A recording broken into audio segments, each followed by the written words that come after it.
La caldeira de Kikai se recharge actuellement. Et cela pourrait déclencher l'une des éruptions les plus destructrices jamais observées. Elle ne détruirait pas seulement une grande partie du Japon, mais affecterait aussi la vie de millions de gens à travers le monde. Et si cette nouvelle étude dit vrai, Kikai pourrait ne pas être la seule menace. D'autres caldeiras tout aussi massives, telles que celles de Toba et de Yellowstone, pourraient finir par suivre le même chemin.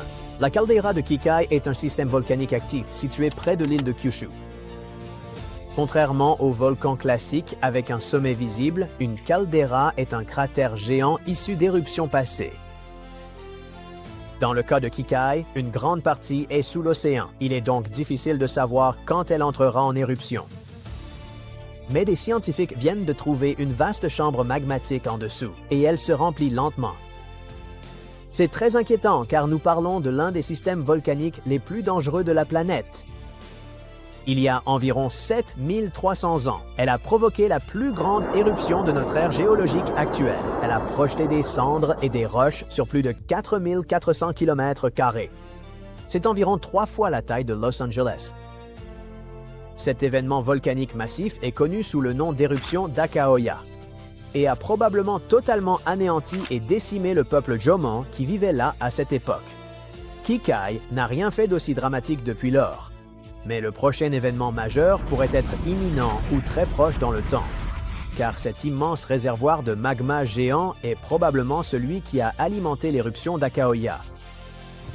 Le problème est que le magma à l'intérieur ne semble pas être un résidu de cette ancienne explosion.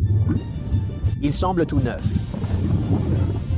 Cela change complètement la donne. Ce n'est pas une vieille chaleur qui s'estompe.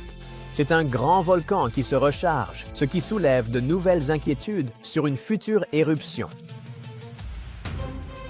Les enjeux sont bien plus élevés qu'il y a 7000 ans. À l'époque, la région abritait des communautés dispersées. Aujourd'hui, une telle éruption pourrait affecter la vie de 120 millions de personnes.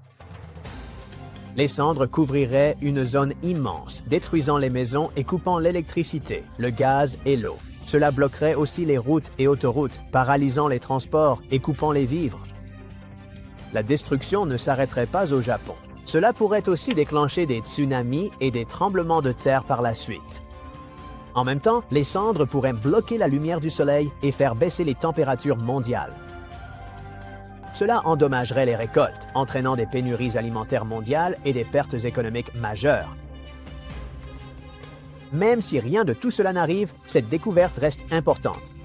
Elle nous permet de mieux comprendre quand la prochaine grande éruption pourrait avoir lieu.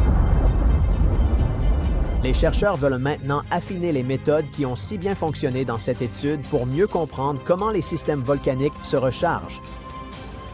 S'ils réussissent, nous pourrions découvrir que d'autres caldeiras géantes comme Yellowstone et Toba suivent la même voie. Et en repérant plutôt les signes avant-coureurs d'une éruption géante, nous pourrions avoir de meilleures chances de nous protéger.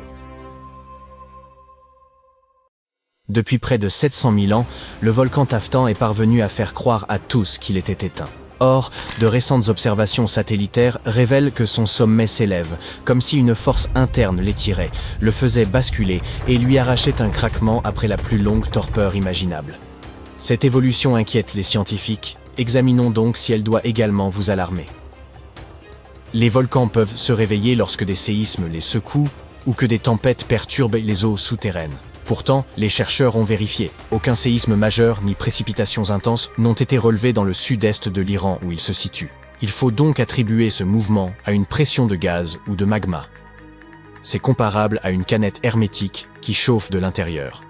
Bien avant le moindre sifflement, la pression augmente en silence, guettant une faille. Voilà pourquoi l'activité du Taftan constitue un signal d'alerte. Toute variation de pression traduit une dynamique interne nouvelle. De surcroît, la source de cette pression se trouve à seulement 5 à 600 mètres de profondeur, ce qui est relativement faible pour un volcan. Lorsqu'elle est aussi proche de la surface, elle peut provoquer de petites explosions de vapeur ou de gaz, même sans émission de lave. Ce phénomène, appelé éruption phréatique, survient lorsque l'eau souterraine est chauffée si brutalement qu'elle explose à la manière d'un autocuiseur pressurisé à l'extrême. Dans les films hollywoodiens, les éruptions prennent souvent l'apparence de torrents de lave poursuivant les habitants. Mais les explosions de vapeur relèvent d'une toute autre nature, discrète et imprévisible. Un instant, tout paraît paisible, et l'instant suivant, roches et vapeurs brûlantes sont projetées dans les airs, comme si la Terre expulsait une décharge d'énergie comparable à celle d'un moteur à réaction. C'est ce scénario que redoutent les scientifiques pour le taffetant. La lave n'est pas nécessaire pour provoquer des dégâts. Une explosion de vapeur peut projeter des blocs de la taille d'une voiture et envoyer des panaches de cendres à plusieurs kilomètres d'altitude. Même si vous ne résidez pas à proximité de l'Iran, le taffetant ne constitue pas un simple enjeu local. Les volcans émettent des gaz que les vents transportent, et celui-ci libère, en période d'activité, d'importantes quantités de soufre. Le dioxyde de soufre ne se limite pas à une odeur désagréable. Il altère la qualité de l'air, irrite les voies respiratoires, et réagit dans l'atmosphère en formant des particules capables d'atténuer la lumière solaire et de refroidir les températures. Ainsi, des pays voisins peuvent en subir les effets sans jamais apercevoir le volcan. Si une explosion phréatique projette des cendres à haute altitude, celles-ci pourraient se dériver vers les couloirs aériens internationaux comme des confettis volcaniques indésirables. Même des éruptions modestes peuvent entraîner des répercussions en chaîne. Songez à l'éruption de l'Eyjafjallajökull en 2010, qui avait paralysé le trafic aérien transatlantique. Ici, un simple panache de cendres infiltrant les grandes routes aériennes pourrait immobiliser des vols à travers le Moyen-Orient, l'Asie du Sud et au-delà. Les gaz volcaniques, eux, ignorent les frontières. Ils se dispersent, se mêlent et se déposent là où les vents les conduisent. Tout cela peut sembler inquiétant, mais l'on pourrait penser que les capteurs modernes permettraient d'anticiper une éruption. En réalité, ce n'est pas si simple, car le taffetant se situe dans une zone reculée. L'installation de stations de surveillance y est complexe, coûteuse et, jusqu'à récemment, jugée inutile puisque le volcan était considéré comme éteint. À l'heure actuelle, ce sont donc principalement les satellites, et non les instruments terrestres, qui assurent le suivi. Or, si les satellites offrent une vision globale, les capteurs installés sur le terrain apportent des données bien plus précises. D'où l'importance de sa reclassification. Passer du statut éteint à celui de dormant implique une surveillance continue, indispensable pour ce type de volcan. Lorsqu'un volcan est déclaré éteint, les États n'investissent ni dans des plans d'évacuation, ni dans des cartes de risque, ni dans des dispositifs de suivi. La révision du statut du taffetant a contraint l'ensemble des acteurs, des autorités locales aux chercheurs internationaux, à reconnaître son danger. Cela implique de se préparer aux retombées de cendres, aux émissions de gaz, aux éruptions soudaines, ainsi qu'à l'incertitude à long terme. Et si ce réveil n'était pas passager, mais annonçait le début d'un nouveau cycle d'activité, à plus longue échéance, le taffetant pourrait retrouver son calme, ou s'engager dans une phase d'activité accrue. Les volcans ne suivent pas un calendrier humain. Une période dite courte peut s'étendre sur quelques jours comme sur plusieurs années. L'élévation de son sommet suggère possiblement un mouvement magmatique en profondeur, et non une manifestation superficielle. Entre juillet 2023 et mai 2024, il s'est élevé d'environ 1 mètre, phénomène comparable à une inspiration de la Terre elle-même. Or, une inspiration trop profonde finit toujours par être suivie d'une expiration, et, en termes volcaniques, cela n'a rien de rassurant. Pour l'instant, le taffetan inspire, et nul ne sait quand il prévoit d'expirer. Tout cela peut déjà sembler dramatique, mais ce n'est pas tout. Certains des supervolcans les plus grands et les plus puissants de la planète commencent eux aussi à se réveiller. Lorsqu'un tel monstre entre en éruption, ses effets se ressentent à l'échelle mondiale, même à des milliers de kilomètres. Les scientifiques s'en inquiètent, car une super éruption pourrait survenir plus vite que notre capacité à préparer des réserves, évacuer les villes ou gérer le chaos qui s'ensuit. C'est ce qui rend ces volcans si redoutables, non seulement leur violence, mais aussi le peu de temps dont nous disposerions pour réagir. Si vous résidez à proximité de Naples, vous connaissez déjà un exemple de supervolcan et ses manifestations. Les chaussées se fissurent, de la vapeur s'échappe du sol, le port s'envase et des essaims de séismes mineurs font vibrer les vitres comme un grondement souterrain. Tous ces phénomènes sont liés au champ Phlégraen, une immense caldeira dont la dernière éruption remonte à 1538. Pendant des années, ces signaux ont été interprétés comme des indices classiques d'une remontée magmatique. Toutefois, 2 études récentes, publiées en 2023 et en 2025, ont profondément modifié cette interprétation. Étonnamment, elles ont même introduit une nuance d'espoir en dépit du danger. L'étude de 2023 s'est penchée sur le dioxyde de carbone, un gaz généralement émis lorsque le magma devient actif. Dans les champs flégréens, les niveaux de CO2 ont grimpé après 2005, pour atteindre environ 4 à 5 000 tonnes par jour, ce qui suggérait une remontée rapide. Cependant, l'analyse d'autres gaz, tels que l'azote et l'hélium, ne correspondait pas à cette hypothèse. Il est alors apparu que cet excès de CO2 ne provenait pas du magma en mouvement, mais de fluides extrêmement chauds en profondeur, qui cuisent les roches environnantes et libèrent du gaz de manière autonome. L'étude de 2025 a montré que les secousses proviennent surtout d'un réservoir souterrain d'eau et de vapeur scellée. Lorsque ce couvercle naturel retient trop de pression, il se fissure, libère la vapeur et déclenche des secousses soudaines ressenties en surface. Cette hypothèse éclaire aussi un point qui a longtemps dérouté les chercheurs. Les séismes débutent généralement près de la surface avant de s'enfoncer en profondeur, soit l'inverse de ce que produirait une remontée de magma. Après les secousses les plus intenses, le sol s'affaisse souvent légèrement, tel un ballon qui se dégonfle après avoir relâché de l'air. Cela ne signifie pas pour autant que les champs flégréens soient devenus sûrs.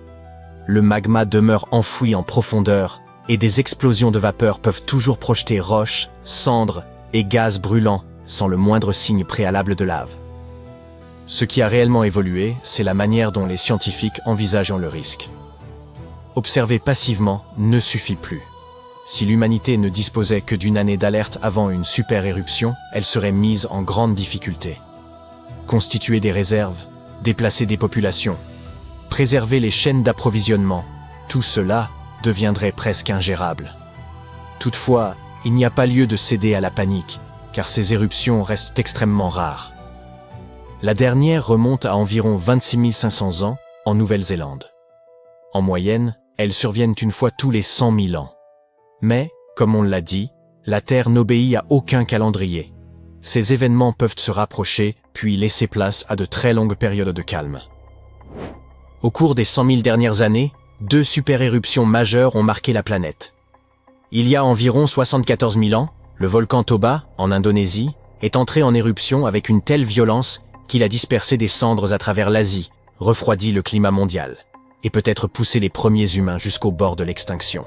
Puis, vers 26 500 ans avant notre ère, le volcan Taupo, en Nouvelle-Zélande, a déclenché une éruption recouvrant d'immenses territoires de cendres et remodelant durablement le paysage.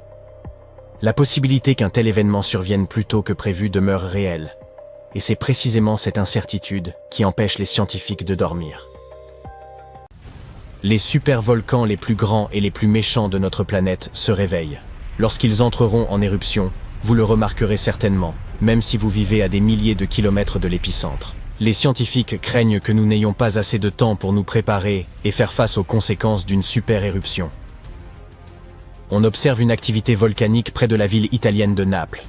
Et non, cela n'a rien à voir avec le célèbre Vésuve, mais avec un autre volcan. Celui-ci est plus difficile à voir car son sommet n'est pas aussi élevé. Mais ne vous laissez pas abuser par ce mauvais garçon. Il pourrait être bien plus dangereux que son gigantesque voisin. Il possède un énorme cratère d'environ 13 km de large. Ce volcan porte le nom de champ flégréen. Il s'agit de l'un des plus grands d'Europe, et il se trouve dans le golfe de Pouzzoles.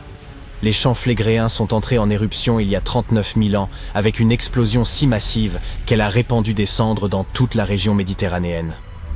Elle a également provoqué une baisse de température de plus de 9 degrés Celsius dans toute l'Europe de l'Est. Ce fut la plus grande éruption volcanique du continent en 200 000 ans. Depuis, les champs flégréens ont connu des éruptions plus modestes, la dernière datant de 1538.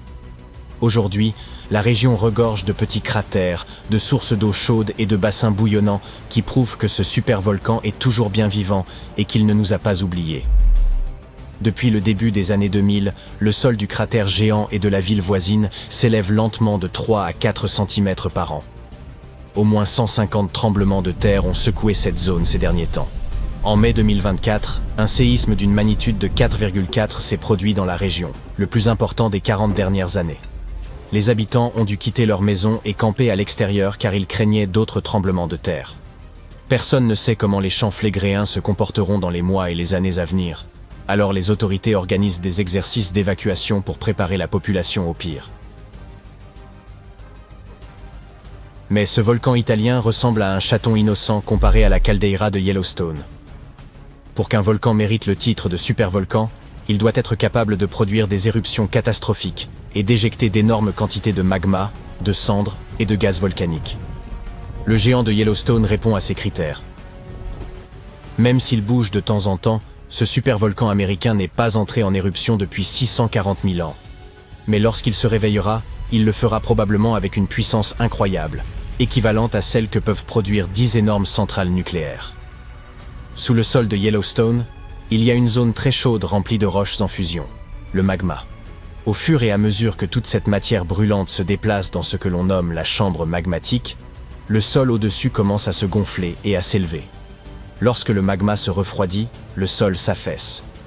Entre 2004 et 2009, le sol de Yellowstone s'est élevé de près de 25 cm, mais il a commencé à redescendre lentement en 2010. Les scientifiques ne savent pas si ce volcan entrera bientôt en éruption. Mais il existe un autre grand volcan, la caldeira de Long Valley, en Californie. Il est actif depuis 1980 et pourrait représenter une menace très importante pour les habitants de cet État. Les scientifiques qui l'étudient ont découvert qu'il n'avait eu besoin que d'une petite année pour préparer sa plus grande éruption, survenue il y a 760 000 ans. C'est une mauvaise nouvelle, car l'éruption d'un supervolcan peut avoir un impact considérable sur la planète, comme l'éruption du volcan Toba à Sumatra, il y a environ 74 000 ans. Il s'agissait de la plus grande éruption volcanique que la Terre ait connue en 28 millions d'années.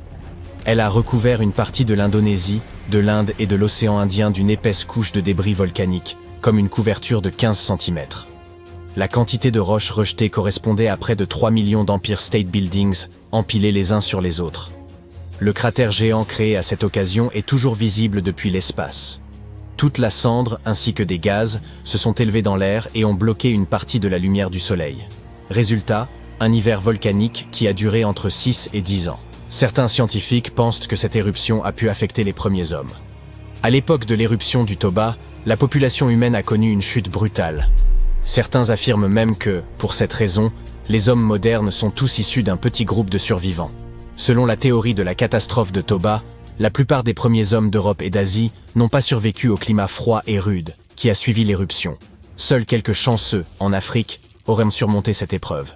Tous les scientifiques ne s'accordent pas sur cette hypothèse, certaines données archéologiques et climatiques témoignant d'une toute autre histoire.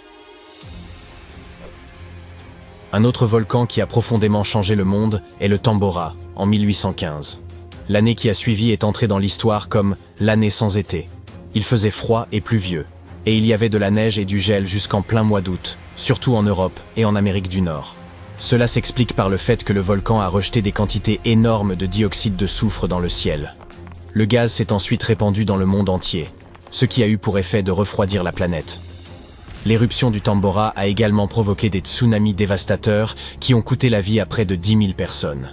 Par la suite, environ 80 000 autres personnes sont décédées en raison des conséquences de l'éruption. Le froid a détruit les récoltes, si bien que la nourriture est devenue très chère. Et comme les chevaux étaient alors notre principal moyen de transport, le prix de l'avoine a lui aussi augmenté de façon considérable. Certains pensent même que cela a conduit à l'invention d'un tout nouveau moyen de transport en 1817, la bicyclette. L'éruption a rendu la Terre plus froide pendant environ 3 ans. Mais même s'il s'agissait là d'un événement d'une puissance rare, c'est la catastrophe du Krakatoa, un autre volcan indonésien, qui a remporté la palme en 1883. À cette époque, il était tout simplement plus facile de diffuser des informations grâce aux télégrammes et aux photos.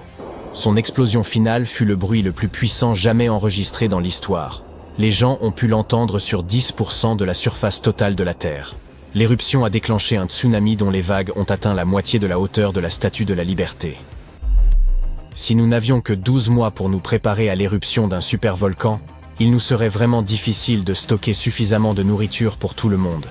Mais ne paniquez pas tout de suite. Les éruptions de supervolcans sont très rares. La dernière s'est produite il y a 26 500 ans en Nouvelle-Zélande.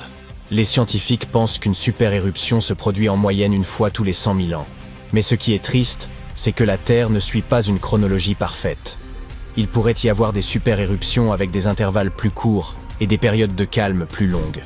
Étant donné qu'il y a déjà eu 2 super-éruptions au cours des 100 000 dernières années, il y a toujours un risque que l'une d'entre elles se reproduise plus tôt que prévu. En plus des supervolcans de Yellowstone et de Long Valley, les scientifiques font état de quelques points chauds moins connus mais tout aussi inquiétants. Au Chili, la Laguna del Maule est entrée en éruption par le passé, laissant derrière elle un immense cratère.